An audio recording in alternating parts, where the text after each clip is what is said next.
Hi, my name is Jade. Welcome to my channel. Today I want to talk about my trip to Tulum.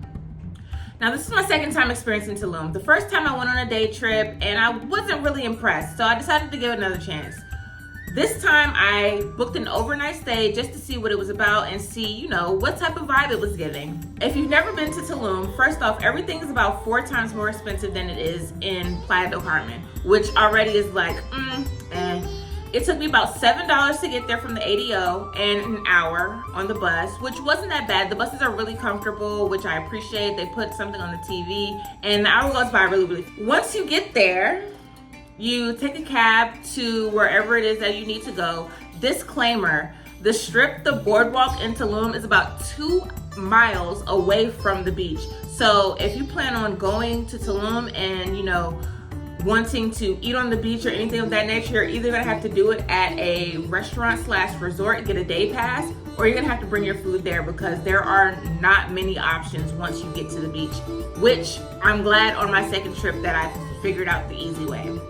So once I got my cab to go to my Airbnb, I pulled up, I'm thinking I'm about to have this great experience, and then I realized that I accidentally booked shipping containers. I'm not sure if you're familiar with shipping containers are. It's this new way where they remodel shipping containers to where you can live in them or, have stay a couple nights in there. Absolutely not the vibe I was getting. This is supposed to be a relaxation, staycation trip, and that was not the vibe I wanted, not the vibe I was given. No way I was gonna get my flicks off in there.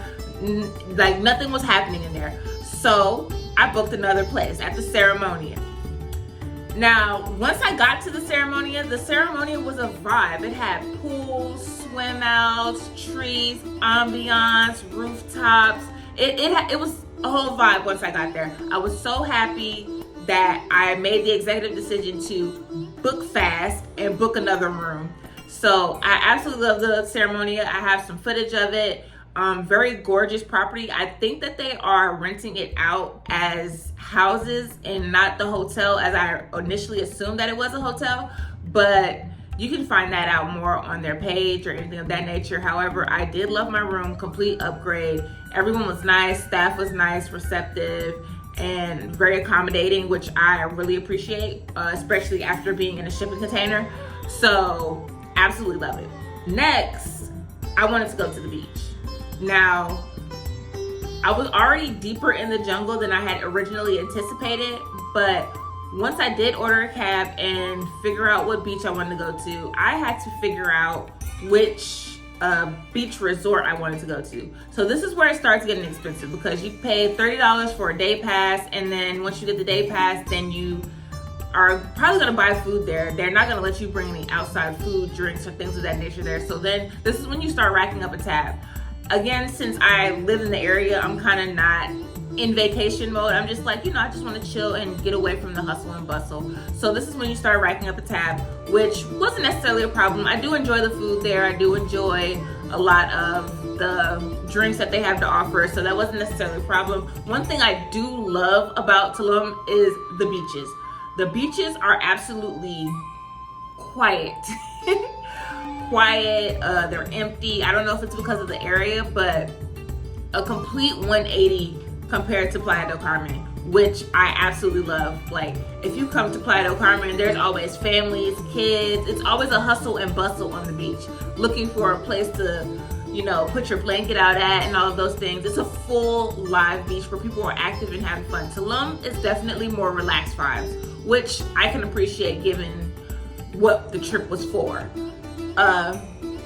Outside of that, I only ate at one restaurant outside of the beach pass resort that I got.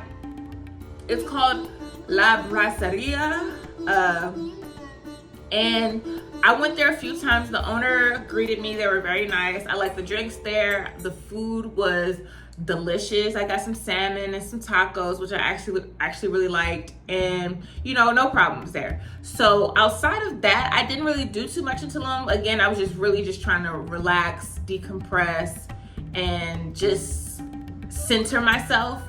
I don't really party when I go out.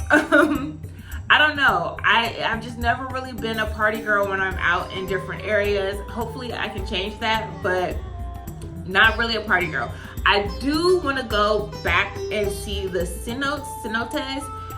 They look absolutely gorgeous. I'm not the best swimmer, but I feel like I can really deep dive, no pun intended, and indulge in the cenotes and really see a part of nature. I love nature. I love exploring things that I think that's more my speed than partying in this chapter of my life, which I'm really excited to get into. So outside of that, I'm willing to give Tulum probably a 7 out of 8.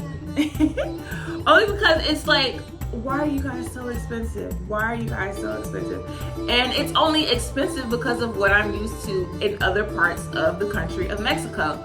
But outside of that, I don't see anything in Tulum that I can't get in Playa del Carmen, but I do like how quiet and secluded it feels when I go out there. So that's definitely something that money can't buy, is that tranquility, the silence, and all you hear is the waves, and I really love that.